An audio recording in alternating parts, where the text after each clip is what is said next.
કદા ભાગવતમ એક નહીં પણ અનેક જન્મોના પુણ્ય એકત્રિત થાય ને ત્યારે આપણને આવો સત્કર્મ અને સાથે આપણને આ સત્સંગની પ્રાપ્તિ થાય. ભાગ્યોદયેન બહુ જન્મ સમરજિતેન સત્સંગમં ચ લભતે પુરુષો યદાવે અજ્ઞાન હેતુકૃત મોહ મદાંધકાર નાશમ વિદાય હિ તદોદયતે વિવેક. આપણા કેટલા બધા જન્મોના સત્કર્મો હોય, પુણ્ય કર્યા હોય, આવા કંઈક પૂજન કર્યા હોય અને એના પુણ્યના પ્રતાપે એ ફળ આપણને જે મળે અને એ ભાગ્યનો ઉદય થાય ત્યારે આપણને આવા સત્સંગ સત્કર્મ સાથે સત્સંગની પ્રાપ્તિ થાય. એનો લાભ આપણને મળે. આપણને એમ થાય કે શું લાભ?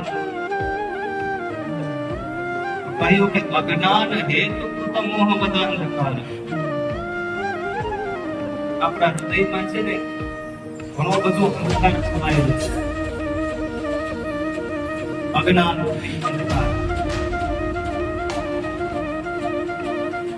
એ અજ્ઞાન રૂપી અંધકાર દૂર થઈ અને વિવેક રૂપી પ્રકાશનો ઉદય.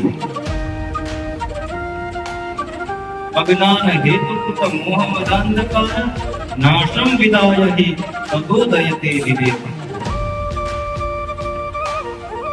એટલા માટે બારે બારે આ સત્કર્મોની આપણા જીવનની અંદર આવશ્યકતા છે.